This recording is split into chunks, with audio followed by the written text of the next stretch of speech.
ادع إلى سبيل ربك بالحكمة والموعظة الحسنة. کہ انہی چیزوں کو سمجھانے کے لیے اللہ نے قرآن مجید نازل فرمایا ہے کہ آدمی جو سمجھتا ہے اس سے بھی فائدہ حاصل کرے اور جو نہیں سمجھتا ہے اس سے بھی فائدہ حاصل کرے. یہ دنیا ایک باوڑی کی مثال ہے، ایک کنواں ہے، اس میں سانپ، بچھو اور بہت سارے زہریلے جانور ہیں. اس میں انسان ہمیشہ نہیں رہے گا. یہاں سے انسان کو نکل کر اصلی آرام گاہ یعنی جنت میں جانا اس کو ضروری ہے. جنت میں جانے کے لیے جو اصلی پروف اور دلیل کی ضرورت ہے اس کو سمجھنے کی ضرورت ہے. اور وہ پروف اور وہ دلیل کہاں لائی جائے گی کہ قرآن اصلی سول کوڈ ہے جو دنیا کی تمام چیزوں کو سمجھا رہی ہے. یہ سول کوڈ ایک قانون سب چیزوں کو بتا رہا ہے کہ ساری چیزیں اللہ کے حکم کے مطابق مرتب ہے، سیٹنگ فٹنگ میں ہے اور اپنے رب کی تسبیح کرتے ہوئے اپنے کام میں لگی ہوئی ہے. اے انسان، تو بھی اس دنیا کی مخلوقات میں سے ایک مخلوق اعلیٰ اور اشرف ہے. تیرا بھی ایک کام ہے اور اس کام میں تو بھی مصروف رہ. اور تیرا کام یہ ہے کہ وَمَا خَلَقْتُ الْجِنَّ وَالْإِنسَ إِلَّا لِيَعْبُدُونِ. صرف میری عبادت کرو، میری تسبیح بیان کرو. اور تسبیح اور عبادت کرنے کے لیے تمہارے آنکھ میں قوت کی ضرورت ہے، لہذا ایسی غذا کھاؤ جو تیری آنکھ کو قوت اور طاقت بخشے.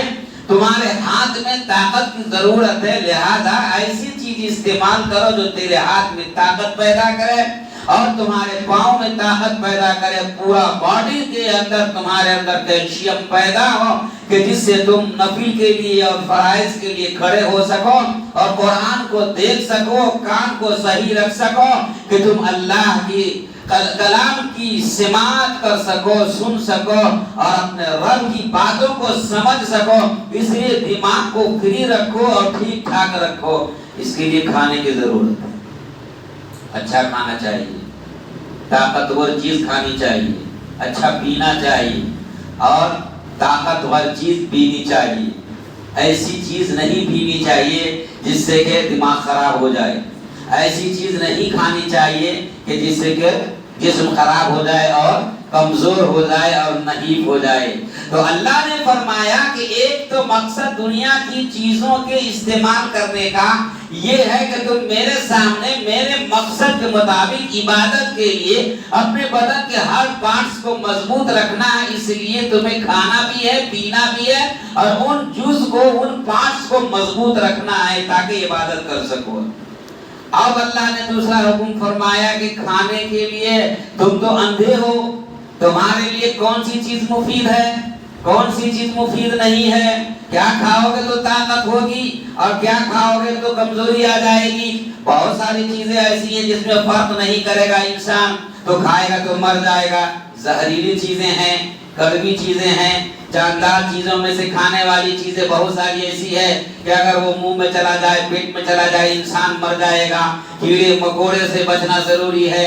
پاک اور صاف چیزیں کھانے کی ہے جو انسانی جسم کے اندر جا کر انسان کے بدن کو قوت دے اور طاقت دے اور پھر اللہ کے مقصد اصلی وما خلقت الجن والانس الا ليعبدون کی مراد کو پورا کر سکے.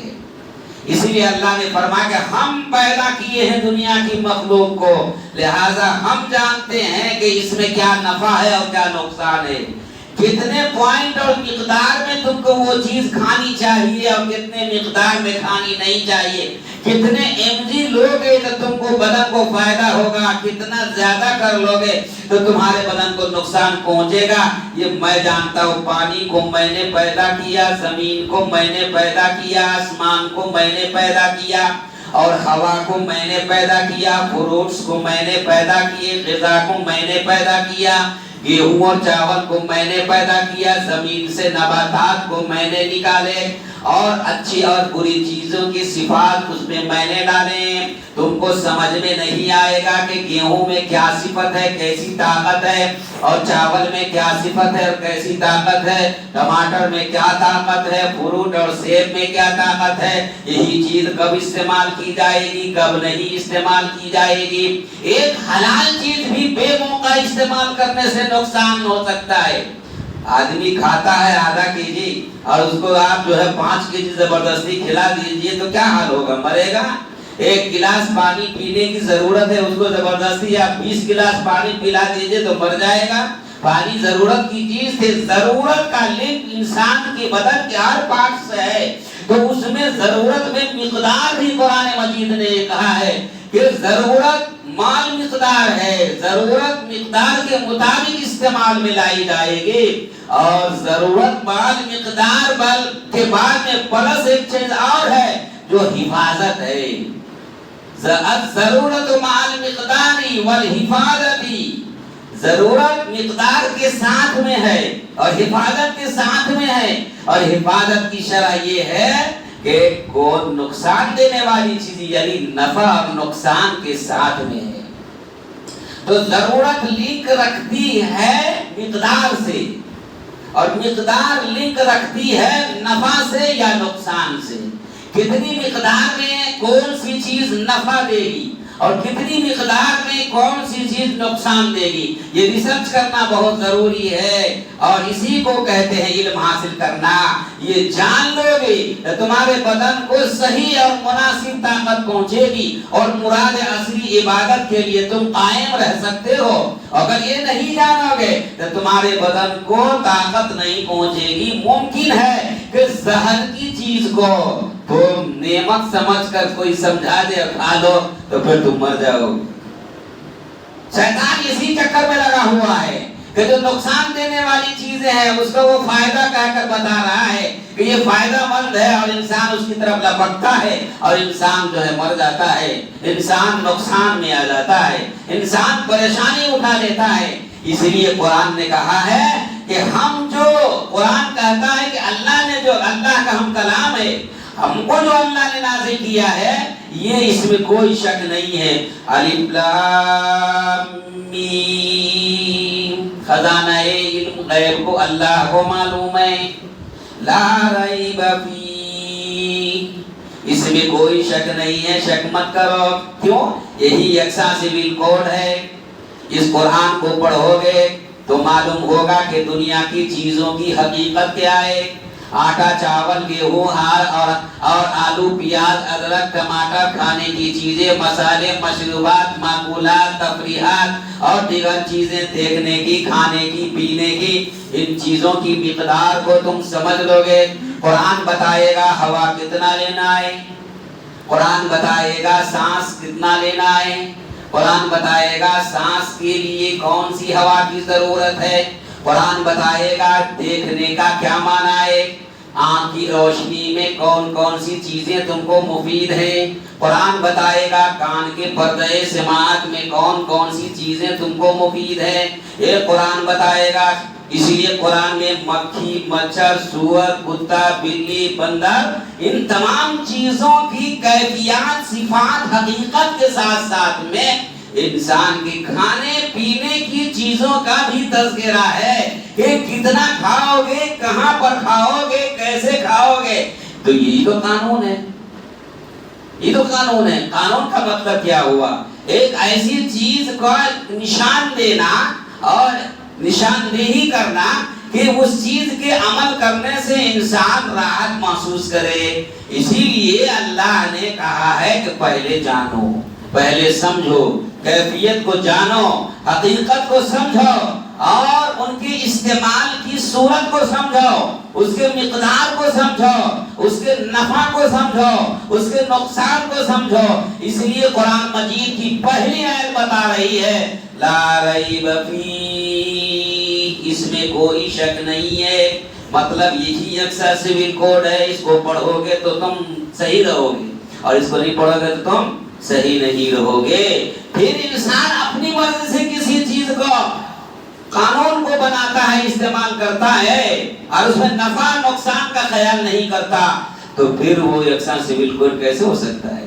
صرف ایک آدمی کا اپنی طرف سے ذہن میں جو تصور ہے اس تصور کو عقیدہ بنا کر دوسرے پر اگر کوئی تھوپتا ہے تو یکساں سول کیسے ہو سکتا ہے؟ وہ تو دوسرے کو نقصان پہنچانے والی چیز ہے۔ آپ بھلے سے گائے کو باما مان رہے ہیں، وہ اصلی باپ تھوڑے، اصلی ماں تھوڑے ہے، وہ آپ نے مان لیا ہے۔ مان لینے میں تو کسی چیز کی حقیقت کو بدل سکتے ہیں۔ ہم فین کو گھوڑا مان لیں گے تھوڑی دیر کے لیے، چلو ٹھیک ہے، وہ مان لیا، حقیقت تھوڑے بدل گئی اس کی۔ کوئی مہمان آتا ہے، بیٹے کو آپ بتا دیتے ہیں کہ بیٹا مہمان آنے والا ہے، اب میں کھانسی کروں گا تو تم سمجھنا کہ چائے لانا ہے۔ مہمان آ گئے، دو مہمان ہے، باپ نے کھانسی کیا تو اس کا مطلب ہوا بیٹا سمجھ گیا کہ چائے لانا ہے، کچھ کہا نہیں ہے، بیٹا اپنے سے چائے لے کے آ گیا۔ مہمان سمجھتا ہے بڑی اچھی تربیت ہے، گھر کا بڑا اچھا ماحول ہے، بیٹا چائے لا کے دے دیا، کتنی اچھی تربیت کر رکھا ہے۔ یہ کھانسی کرنا یہ الگ موضوع میں ہے، اور بیٹا کو اس کا معنی الگ موضوع میں بنا رکھا، آپ نے سمجھا رکھا ہے۔ یہ مانا ہوا مانا ہے، یہ مانا ہوا مانا ہے، اور مانے ہوئے مانے کو ہر آدمی مان لے، کیسے ہو سکتا ہے؟ یہاں پر ایک بیٹا ہی سمجھے گا کہ کھانسنے کا معنی چائے لانا ہے، لیکن دوسرے جو لوگ بیٹھے ہوئے ہیں وہ کھانسنے کا معنی چائے تو نہیں سمجھے گا۔ کھانسنے کا معنی یہی کہے گا کہ حضرت والا نے کھانسی زور سے کی ہے، اگر 2 مرتبہ کھانس لیا زور سے تو حضرت کے احترام میں کرنے والے لوگ فوراً ڈاکٹر کے پاس جا کے کوئی سیرپ لا کے دے دیں گے کہ حضرت آپ کو کھانسی ہو رہی ہے، آپ سیرپ پیجیے۔ تو حضرت کہیں گے نہیں میں نے جو کھانسا تھا اس کا معنی یہ نہیں تھا، یہ تھا۔ آپ کو بتانا پڑے گا نا، اور آپ کا جو متصور معنی ہے، خیال کیا ہوا معنی ہے، یہ آپ کا فرضی معنی ہے۔ اگر آپ اس کو کسی دوسرے پر تھوپنا چاہتے ہیں اور سارے لوگوں پر یکساں معنی بنانا چاہتے ہیں تو کہتے ہیں یہ یکساں سول کوڈ ہے، یہ قرآن کے قانون کے خلاف نہیں، انسانی عقل کے بھی خلاف ہے، انسانی سماج کے بھی خلاف ہے۔ قرآن اعلان کر دیا ہے پہلے، کسی چیز کے لیے ضرورت ایک بڑی ضرورت ہے، اور دنیا کی تمام چیزوں کا لنک ضرورت سے ہے۔ ضرورت سے آنکھ کا لنک ہے، کان کا لنک ہے، منہ کا لنک ہے، بدن کا لنک ہے، دانت کا لنک ہے، دماغ کا لنک ہے، سب چیز کا وائر جڑا ہوا سینٹر پوائنٹ ضرورت ہے۔ اور ضرورت کا معنی 3 چیزوں سے تقسیم ہوا ہے۔ وہ ضرورت نفع اور نقصان میں ڈیوائیڈ ہے، اور نفع اور نقصان بھی جو ہے وہ 2 حصوں میں ڈیوائیڈ ہے، ایک مقدار میں ہے اور ایک وقت میں ہے۔ نفع اور نقصان کی چیز کو سمجھنا پڑے گا کہ پانی پینے کی ضرورت ہے، لہذا پانی دیا جائے، لایا جائے، انتظام کیا جائے۔ جب پانی کا انتظام آپ نے کر لیا تو اب ضرورت مقدار کی ہے کہ یہ پانی کتنے مقدار میں پیا جائے۔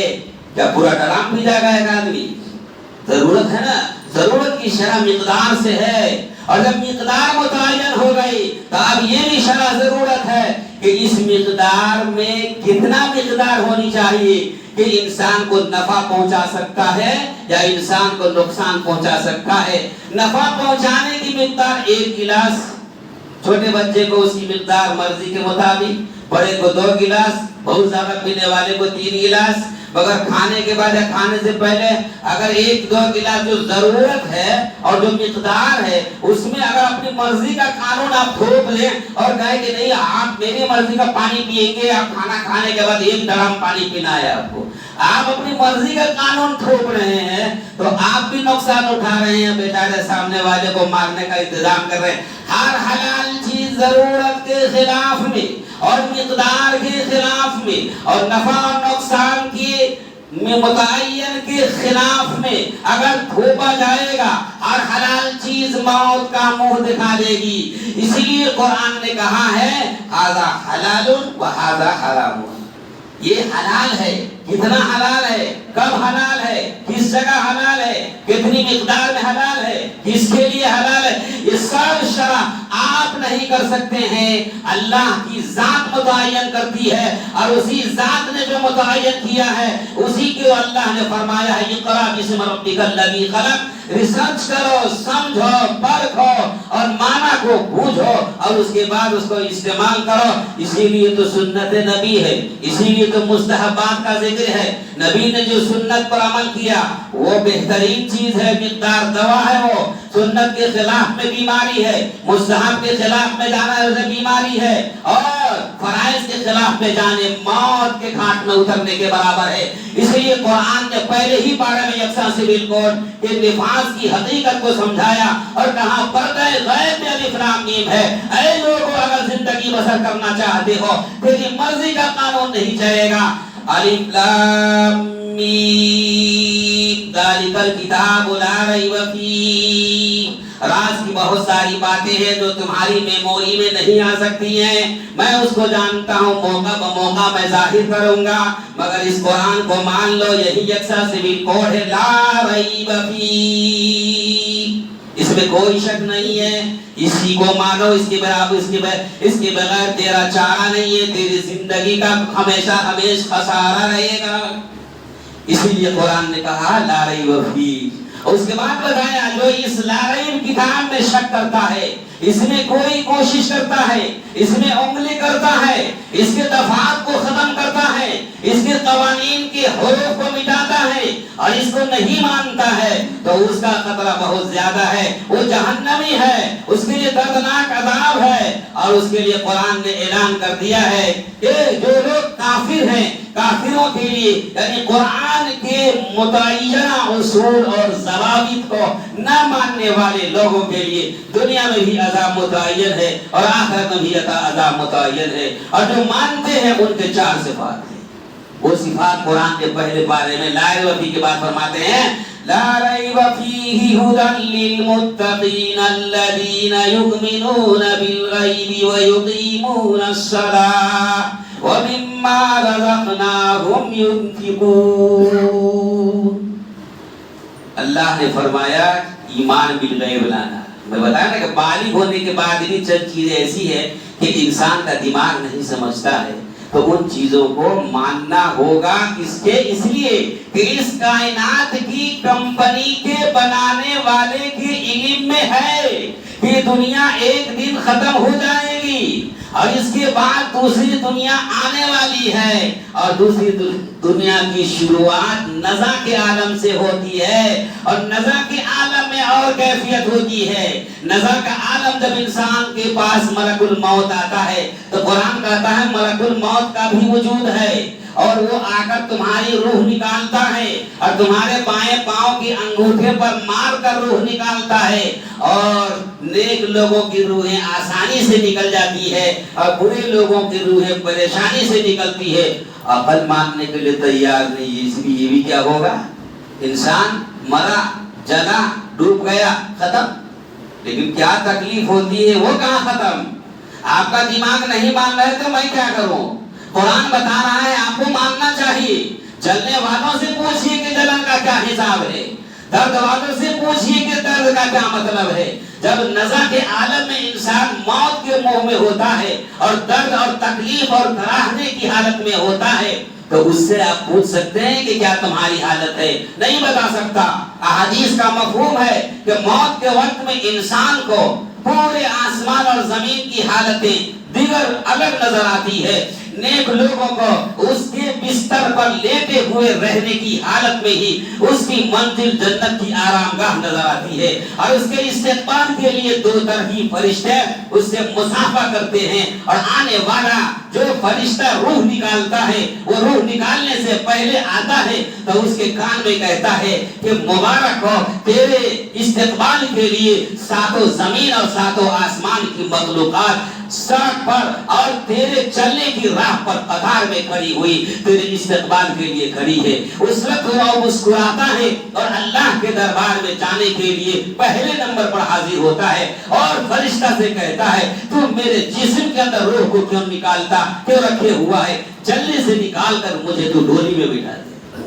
یہ فرشتہ کو کہتا ہے نیک لوگ، اور برے لوگ اس کے کان میں فرشتہ کہتا ہے تو دنیا میں بہت بھاری تھا، زمین پر چلتا تھا تو زمین تجھ سے کانپتی تھی، زمین کو بہت نفرت دیا تو نے، ماں کو بڑا ستایا تو نے، باپ کو بہت تکلیف دیا تو نے، مسجد میں کبھی راستہ نہیں مسجد کا دیکھا، تو نے سماج کو بہت تکلیف دیا، تو نے گاؤں کے لوگوں کو بہت تکلیف دیا، تو نے غیروں کے مال کو کھایا، تو نے یتیموں کے مال کو دبایا، تیرے اوپر ایک نہیں انیک اور بہت سارے مقدمات ہیں، ایک ایک مقدمہ کا فیصلہ کیا جائے گا، چل تو آج تیرے رب کے سامنے پیشی ہوگی اور تیرے جرم کی سزا تجھے سنائی جائے گی۔ تو حدیث میں ہے کہ وہ فرشتہ جب یہ کہتا ہے کان میں تو انسان کے جو روح ہے وہ روح اس کے پورے بدن میں گھومتی ہے،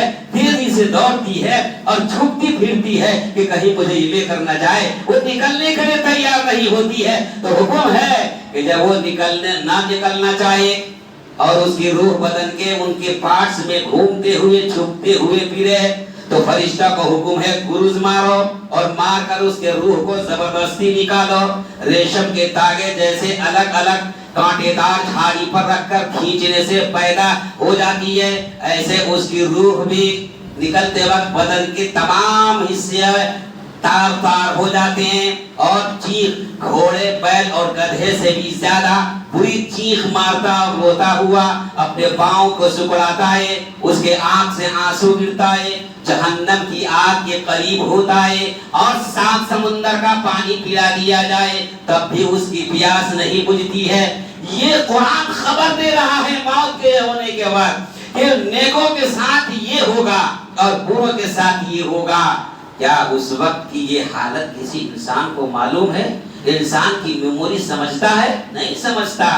جو نہیں سمجھتا ہے ایسے ہی باتوں کو سمجھانے کے لیے قرآن آیا ہے اور قرآن کہتا ہے لا ریب فی، اس میں کوئی شک نہیں، یہی یکساں سول کوڈ ہے، مرضی کا قانون یکساں سول کوڈ نہیں، وہ وقت وقت پر بدلتے رہتا ہے، قرآن وقت وقت پر بدلتا نہیں، جب سے نازل ہوا قیامت تک کے لیے ایک ہی کوڈ رہے گا، اسی کے مطابق زندگی بسر کرنی ہوگی۔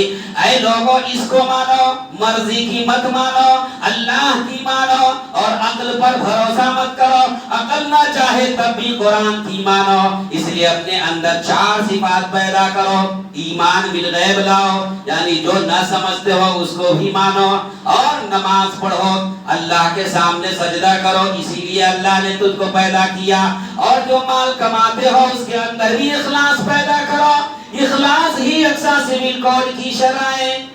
اسی لیے میں نے کہا کہ میرا جو موضوع پچھلے جمعہ میں تھا وہ حج کے بعد حاجی کو کیسے رہنا چاہیے اور یکساں سول کوڈ۔ تو آپ کو تو لگتا ہے کہ دونوں الگ الگ موضوع ہے، لیکن نہیں، ایک ہی موضوع میں گھسیڑ دینا ہے مجھے۔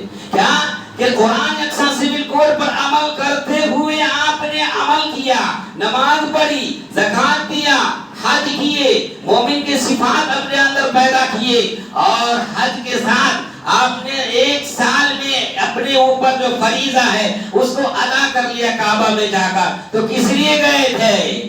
قرآن کی لا ریب باتوں پر عمل کرنے کے لیے گئے تھے۔ ہم نے کہا تھا حاجرہ کا صبر لانے گئے تھے، ابراہیم کا صبر لانے گئے تھے، اور حاجرہ کا شکر لانے گئے تھے، اور حضرت اسماعیل کی قربانی لانے گئے تھے، حضرت ابراہیم کی قربانی لانے گئے تھے۔ آپ اپنی زندگی میں اس کو ڈھالیں گے اور اپنے سماج میں اخلاص پیدا کریں گے، اور اخلاص زبردستی پیدا نہیں ہوتی۔ آدمی آج کل زبردستی اخلاص پیدا کرتے، وہ کیسا ایک واقعہ یاد آیا، میں سناتا ہوں کہ آدمی زبردستی اخلاص کیسے پیدا کرتا ہے۔ عراق کا ایک بزرگ تھے، وہ بزرگ آدمی کے پاس ایک آدمی پہنچا، وہ کہا کہ صاحب اعلیٰ ہمارے گھر میں بہت بری حالت ہے، بچی شادی کے لائق ہے اور شادی نہیں ہو رہی ہے، بیوی بالکل تنگ کرتی ہے، ایک ایسا آدمی گھر میں بیٹھا ہوا ہے، کماتا دھماتا ہی نہیں ہے، باہر جاتا کماتا کچھ پیسہ لاتا شادی بیاہ ہو جاتی، مالدار بنتے کچھ شادی کرتے گھر میں اچھا ہوتا، تو یہ جاتا ہی نہیں ہے، تو میں کیا کروں؟ کہا جاؤ بیوی سے مشورہ لے لو، بیوی جو کہتی ہے وہ صحیح ہے، اس لیے کہ مشورہ صحیح ہو تو صحیح کرنا کہنا چاہیے۔ وہ آیا، پھر آتے ہی کچھ مشورہ نہیں ہوا اور بیوی نے کہا کہ بھائی پھر گھر میں آ گئے، میں نے کہا تھا نا کہ تم جا کے کچھ کما دھما کر کے لاؤ۔ تو اس نے کہا اچھا حضرت بھی یہی بول دیے، تم بھی بول رہے ہو باہر ہی جانے کے لیے، چل میں باہر ہی جاتا ہوں، جب تک میں کما کر لاؤں گا نہیں تب تک میں تیرے پاس آؤں گا نہیں۔ قسم کھا لیا اور نکل گئے گھر سے۔ اب جاتے جاتے راستے میں ایک بزرگ، ایک صاحب دوست ملے، دوست سے کہا کہ بھائی کیا چہرے پر بہت پژمردگی ہے، بہت الجھے ہوئے، کیا بات ہے؟ تو اس نے کہا کیا بات بھائی، گھر میں بچی کی شادی ہے، ادھر بیوی کوستی ہے اور ادھر مشورہ لینے جاتے ہیں تو کہتے ہیں بیوی سے یہ مشورہ صحیح ہے، وہی بات مانا۔ تو آج میں نے بیوی کی بات ٹھان لی ہے کہ مان کر میں باہر جاتا ہوں کمانے کے لیے، مجھے سمجھ میں نہیں آ رہا ہے کہ میں کیا کماؤں اور کیا لاؤں، کہاں جاؤں۔ تو اس صاحب نے کہا کہ بھائی اپنے سے کوئی کام مت کر، دیکھ فلاں جگہ پر ایک بزرگ ہے، تم اس کے پاس چلے جا، وہاں جاؤ گے تو حضرت کچھ نہ کچھ انتظام کر دیں گے، کیونکہ وہ اللہ والے ہیں، کوئی مشورہ دیں گے اس سے تمہارا انتظام ہو جائے گا، کچھ کمانے دھمانے کا انتظام ہو جائے گا۔ وہ آدمی سوچا کہ بہت اچھی بات ہے، بہت اچھا مشورہ حضرت دے رہے ہیں، اس لیے وہ چلے گئے اس حضرت کے پاس عراق میں، وہاں جا کر کے الیکس کیا، بیٹھے، حضرت سے کہا کہ ایک کام کرو، حضرت سے کہا کہ ایسا ایسا مسئلہ ہے، ہم آپ کے پاس آئے ہیں، میرے لیے کچھ دعا فرما دیجیے، کچھ مشورہ دے دیجیے۔ حضرت نے کچھ توجہ نہیں دیا، تھوڑی دیر اپنے کام میں مصروف رہے اور اس کے بعد تھوڑی دیر کے بعد کہا اٹھو یہاں سے، ان کو اٹھایا، کہا جاؤ کھیت، تو کھیت میں بھیج دیے، کس لیے؟ کہا وہ کھیت میں سے ڈھیلا اٹھا کر کے لاؤ، مٹی کا ڈھیلا اٹھا کر کے لاؤ۔ یہ نہیں سمجھا کہ ہمارا کام کر رہے ہیں، کام مٹی کا ڈھیلا اٹھا کر کے لے کے آ جاؤ۔ وہ گئے مٹی کا ڈھیلا اٹھا کر، چھوٹا سا ڈھیلا اٹھا کر آئے۔ حضرت نے کہا رکھو جب، اپنی پگڑی کالی تھی وہاں پر اس پر ڈھانک دیا اور حضرت نے کہا اعوذ باللہ من الشیطان الرجیم، بسم اللہ الرحمن الرحیم، قل هو اللہ احد اللہ الصمد لم یلد ولم یولد ولم یکن له کفوا احد۔ دم کر دیا بہت زور سے، کہا اس کو اٹھاؤ۔ تو جب کپڑا ہٹایا تو وہ سونا تھا، ڈھیلا نہیں تھا، سونا بن چکا تھا۔ وہ تنگ، بہت پریشان ہو گئے، لیکن خوش بھی بہت ہو گیا۔ حضرت نے قل اللہ پڑھا، ہم تو قل اللہ تو یاد ہی ہے۔ حضرت نے کہا یہ لے کے جاؤ اور اپنی ضرورت پوری کر لو۔ وہ بیچارہ گھر آنے کے بجائے بازار چلا گیا، بازار جا کر کے اس کو بیچ دیا، خوب کھایا، خوب پیا، خوب مستی کیا، اڑایا، جو من میں آیا سو خریدا، بیوی کے لیے بھی خوب خریدا اور اس کے بعد بچوں کے لیے بھی کپڑے وغیرہ خریدا، شادی کا جو مقصد تھا وہ بھول گیا۔ گھر آیا، بیوی نے کہا اچھا 2 ہی دن میں کما کے آ گئے، کیا کما کے لائے بھائی صاحب؟ کہا تم کو معلوم نہیں ہے پگلی، کمانے کا بہت بڑا ہنر سیکھ لیا ہوں میں، اب تو میں مالدار ہی مالدار ہوں گا، ہم سے زیادہ مالدار ہمارے سماج میں کوئی ہوگا ہی نہیں، تم چپ چاپ رہو۔ تو کہا اچھا وہ کیا گڑ لے کے آ گئے؟ کہاں ابھی اثر ہونے دو، ابھی بہت تیز دھوپ ہے۔ اثر کا وقت ہوا، بیوی نے پوچھا کیا لائے ہیں دیکھیں گے ذرا۔ بیوی سے کہا ایک کام کر، یہ سب سامان جو لایا ہوں یہ تو لایا، یہ تو بہت برکت کی چیز ہے، اب آج سے مالدار ہی مالدار بنیں گے ہم۔ تو جا کھیت میں جتنا تم سے ہو سکے کھیت کا پورا ڈھیلا اٹھا کر کے یہاں جمع کر دو۔ ارے بھائی یہ کیا مصیبت، تم تو مالدار بن کے آئے، مجھے ڈھلا رہے ہو، میں کیا مصیبت ہے یہ؟ کہا نہیں مصیبت نہیں ہے، جتنا ڈھیلا لاؤ گے اتنا ہم مالدار ہو جائیں گے۔ بیوی نے سوچا کوئی اور گڑ ہوگا، بہت اچھی بات ہے، تو پورے کھیت کا بہت زیادہ ڈھیلا اٹھا کر بیچاری عصر کے بعد سے مغرب تک خوب محنت کیا، ایک دم انبار لگا دیا ڈھیلے کا، ٹیلا بنا دیا۔ اب تو کچھ کرو، کیا لائے ہو، کیا کر رہے ہو تم؟ اس نے کہا کوئی بات نہیں، بڑی چادر لاؤ، بہت بڑی کالی چادر لا کے اڑا دیا اور اس کے بعد کہا بیٹھ یہاں پر، اعوذ باللہ من الشیطان الرجیم، بسم اللہ الرحمن الرحیم، قل هو اللہ احد اللہ الصمد لم یلد ولم یولد ولم یکن له کفوا احد، اور اس پر دم کر دیا۔ کہا ہٹاؤ، تو مٹی کا مٹی ہی تھا۔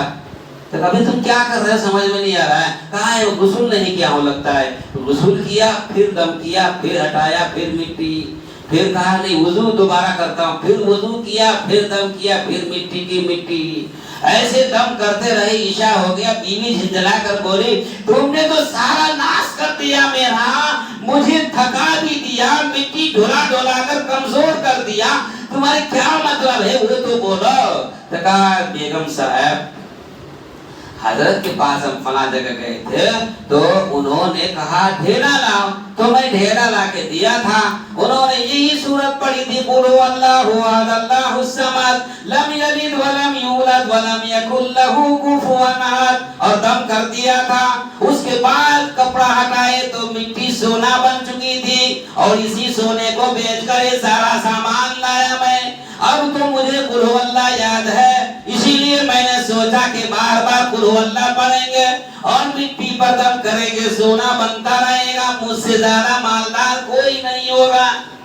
بیوی نے کہا یہ منہ مسور کی دال جیسی زبان، دیکھو بھائی اس کے بھائی حضرت ہیں بھائی، ان کی زبان ہے قل هو اللہ، اور تسبیح پڑھتے پڑھتے حضرت کا دن گزرتا ہے، رات میں جاگتے ہیں، تہجد پڑھتے ہیں، جھوٹ نہیں بولتے، چوری نہیں کرتے، مومن کے صفات ان کے اندر موجود ہے۔ تو کیا تیرے اندر کیا ہے؟ تیرا منہ کالا، تیرے منہ زبان کے اندر جھوٹاپن، اور تو قل هو اللہ، اب تیرے منہ میں کیا لجوڑ ہے؟ کچھ نہیں۔ اخلاص بہت بڑی چیز ہے، بسم اللہ اخلاص کے ساتھ اور صفات مومنہ کے ساتھ اگر کوئی عمل کرتا ہے سماج کے لیے وہ بہتر ہے، اور پورے سماج کی ذمہ داری اپنے سر لے کر اور اپنے قانون کو کسی پر تھوپتا ہے، اس کے اندر اخلاص نہیں ہے۔ واقعہ اخلاص کو بتاتا ہے، واقعہ مومن کے صفات کو بتاتا ہے، واقعہ پاکیزگی کو بتاتا ہے، واقعہ طہارت کو بتاتا ہے، واقعہ صفائی کو بتاتا ہے،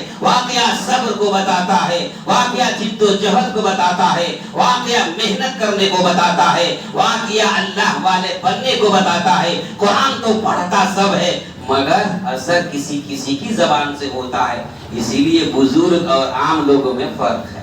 قرآن اسی کو کہتا ہے اے لوگوں یؤمنون بالغیب ویقیمون الصلاۃ ومما رزقناہم ينفقون، اپنے اندر بزرگی پیدا کرنا ہے تو مومن کی صفات پیدا کرو، قرآن پر عمل کرو، یہی ایک سیول کوڈ ہے۔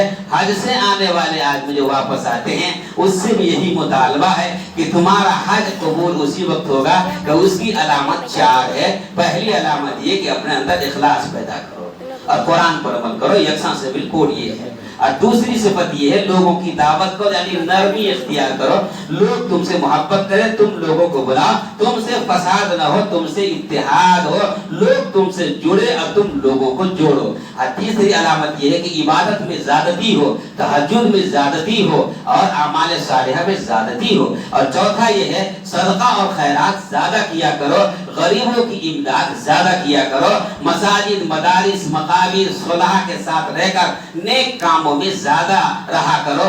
یہ علامات ہے میرے بزرگ دوستو، یہ ہیں حج کے بعد کا عمل، اور یہ ہے یکساں سیول کوڈ پر عمل کرنے کی شرح کو قرآن نے پہلے بارے میں کہا ہے۔ آج کا یکساں سیول کوڈ کے بارے میں بڑی دھوم مچی ہوئی ہے، میں نے 36 صفحے کی کتاب لکھی ہے، آج شام میں انٹرنیٹ پر ڈال دوں گا، آپ سب سے گزارش ہے کہ اس کو پڑھیے۔ بہت ساری یکساں سیول کوڈ پر کتابیں لکھی گئی ہیں، میں نے تمام کتابوں کو سامنے رکھ کر کے اس کو لکھا ہے، اور انشاءاللہ میں ان کو دلی بھی بھیجوں گا، اور وہ اپنے جو ہمارے جماعت کے لوگ ہیں ان کو بھی بھیجوں گا۔ لہذا آپ سے گزارش ہے کہ جو دلی جمعیت علماء ہند کی طرف سے یکساں سیول کوڈ کے بارے میں جو باتیں ہدایات کی طرف سے دی گئی ہیں ان تمام ہدایات پر عمل کرتے ہوئے آپ اللہ اور اس کے رسول کے فرمان کے مطابق اس ملک میں زندہ رہیں۔ یہ ملک مسلمانوں کا ملک ہے اور بابا آدم کا ملک ہے، یہیں سے اسلام اور مسلمان اور انسان کا وجود ہوا ہے، یہاں یکساں سیول کوڈ کا نفاذ نہیں ہو سکتا ہے۔ لہذا آپ اپنی عملی زندگی کو مضبوط کریں، اپنے بچوں کو پڑھائیں اور دینی تعلیم قرآن حدیث کی تفسیر کو سمجھائیں، اسی میں ہے۔ غیر کے لوگ ہمارا قرآن پڑھ کے سمجھتا ہے اور ہم اپنے قرآن سے ناواقف ہو کر یکساں سیول کوڈ کا معنی پوچھنے کے لیے ابھی یکساں سیول نافذ کب سے ہوا، کیوں ہوا، یہ میں نہیں بیان کیا ہوں۔ ہماری کمیٹی اگر اجازت دیتی ہے تو آئندہ جمعہ بیان کروں گا، اس لیے کہ اس نے بہت ساری باتیں ملک کی ہے، لہذا بغیر اجازت کے میں وہ نہیں بولوں گا۔ اللہ تعالی ہماری حفاظت فرمائے اور سمجھ کر عمل کرنے کی توفیق عطا فرمائے۔